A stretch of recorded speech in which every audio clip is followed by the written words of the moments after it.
Welcome to The Quiet Truth, where lay Catholics learn to protect themselves from a legion of demons.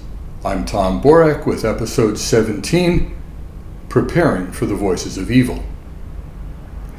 Last time, we noted that Catholics and Catholic institutions respond to the foolish and evil messages of the secular culture generally by ignoring them and by telling our children to ignore them. You know who else tried that strategy? That would be the parents of Little Red Riding Hood. They gave her some advice. They told her to stay on the path, think only of Grandma, don't delay, don't detour, and above all, ignore the wolf.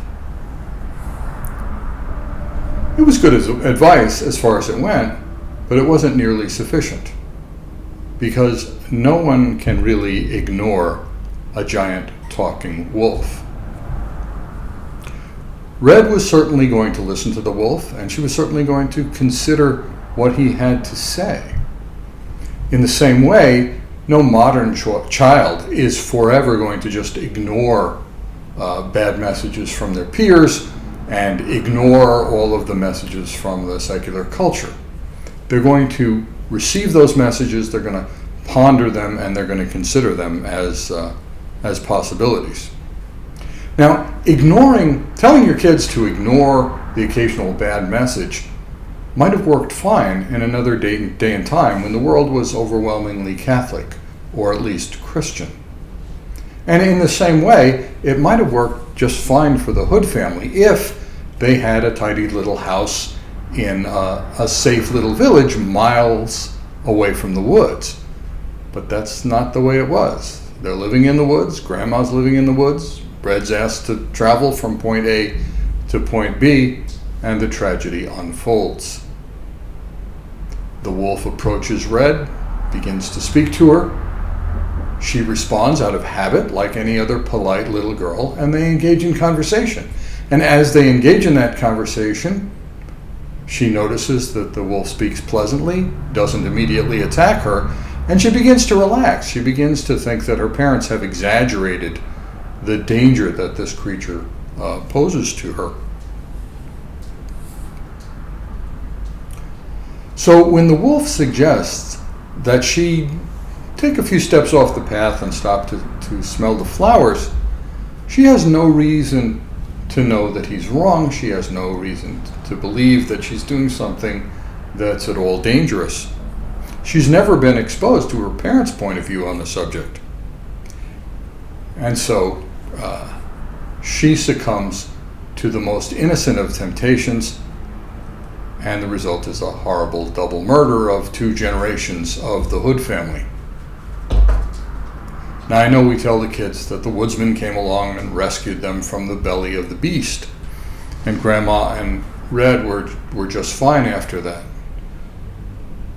But we adults know that when you're chewed and swallowed by a giant carnivore, you're dead. And an even more horrible tragedy happens in the modern world, where modern kids are exposed to the evil and foolish messages of the secular culture without adequate preparation, and they may face temporal ruin and eternal death. So parents, both Catholic and fairy tale, have to learn to do better, and they have to learn how to do better in 2 ways. First, they have to establish, strengthen, and expand barriers that keep out the evil demonic messages. And number 2, they have to make sure that anybody who goes beyond those barriers and is exposed to those messages is adequately educated. So, the barriers. Well, if the Hood family wants to take their situation seriously, what they need to do is get Red and Grandma out of those woods or into some sort of fortress in the woods just as soon as possible. The wolf is just too smart and too powerful to mess with.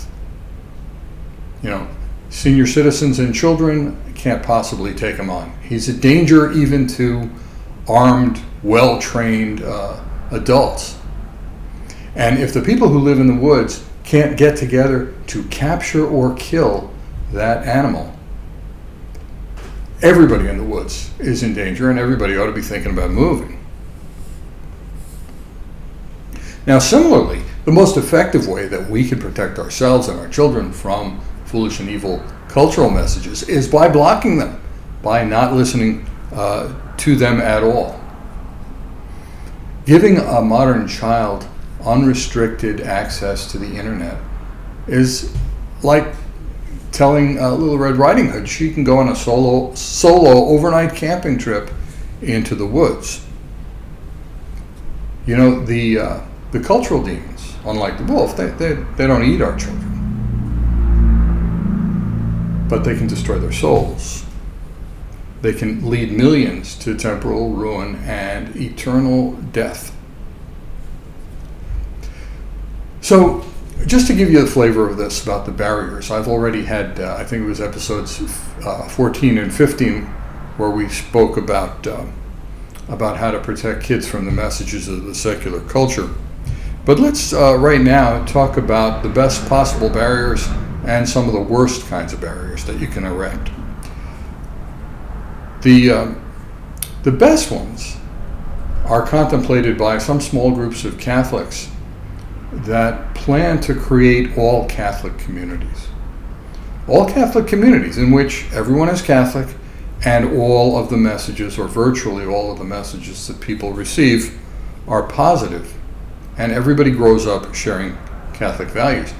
Now, I hope and pray for the success of these communities, because they may be very, very good at producing faithful Catholics who will eventually see God and who will be very, very helpful to the rest of us. Imagine how firm they would grow up in their faith and how well prepared they would be to evangelize in the traditional sense, to go around and confront foolishness and evil, knowing immediately when they hear it that it is foolish or evil, and knowing how very deadly it is, and having their minds and hearts unpolluted by all the nonsense that we have unfortunately had to grow up with. Of course, most of us aren't going to be living in all Catholic communities, so we're not going to have 24/7 protection. So we have to learn how to rely on imperfect barriers that protect us only part of the time. Let's take a minute to consider the worst kind of protection that we can provide for our kids, and that's the age-based barrier. That's the barrier that says no sin for the toddlers, but gradually increasing amounts of sin until finally you're exposed to everything. The best example of this, the one that's the most clearly laid out, is the movie rating system, right? So the idea was nice. We're going to protect the kids. The kids are going to go to the G-rated movies, and hopefully families will enjoy these G-rated movies that will not expose them to sin. But then when they get a little older, they ought to have a little bit of sin. So we'll give them PG movies or PG-13 movies. And then when they get a little older, they'll get into the R movies. And then when they're finally adults, wow, they're ready for X, and maybe even that triple X rated nonsense. Well, what does this do when you put something like that in our culture? What it does is it makes the kids disdain the pure, wholesome G-rated movies. That's for kids. I want to be into the movies that older people experience. I want some of that. I want a piece of that sin. And when I'm an adult, whether you say you're an adult at 18 or 25 or 14, I want that adulthood fast, and I want my right to see X-rated movies, because that's what should happen. So kids grow up believing that sin is something that they're entitled to when they get older, and it's because of our hypocrisy. We should never again tell a child that, oh, you're too young to be saying those bad words, or tell a teenager, oh, you're too young to be getting drunk, or you're too drunk to be too young to be staying out all night. Because nobody is old enough for the near occasions of sin. Nobody is old enough to be doing irresponsible, sinful things. And our kids are not going to believe us if we're hypocritical about these things. We have to follow the same rules that we apply to them. Number 2, we have to fully educate the people who will be exposed to these evil messages. How do we do that? Well, it comes in 3 parts. We have to educate them about A, the motives of the speakers, and B, about the errors in the messages, and C, about why some ridiculously foolish and evil messages are powerfully persuasive. So, apply these principles to the fairy tale community. Red and all her school chums need to know about the wolf. A, that his motive is that he hungers for human flesh. That's what all his actions are about. So he's not trying to do you a favor when he shows you some pleasant and apparently harmless activity. B, you have to know about the specific nature of the errors in his messages. You have to know why smelling the flowers is a bad idea. You have to know why stopping and talking to him is a bad idea, why giving him any information, however innocent, about your plans is a bad idea. And then C, she just has to learn that he's powerfully persuasive because he's way smarter than you are, little girl. Yes, you are not as smart as the wolf. All of the kids' adventure stories notwithstanding, where the little people outwit the bad guys, Home Alone and all of that. The adult evildoers, the adolescent evildoers, are most of the time going to get it over on the small children. So it requires some humility for her to accept that. Now, those of us who have to face the arguments of the culture of death have much more to learn, but it still breaks down into the same 3 categories. A, we have to understand the speaker's motives. Why are they telling us something that seems so foolish and so evil? And B, we have to understand what the errors are in those messages, regardless of who the speaker is. We have to understand the errors in the messages. And that understanding and that teaching is an enormous task that I don't expect to complete in my lifetime.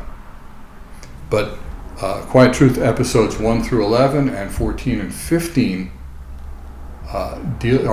that's my first attempt at that, at cataloging a lot of what I think are some of the most dangerous messages of the secular culture, and explaining why they are irrational and wrong.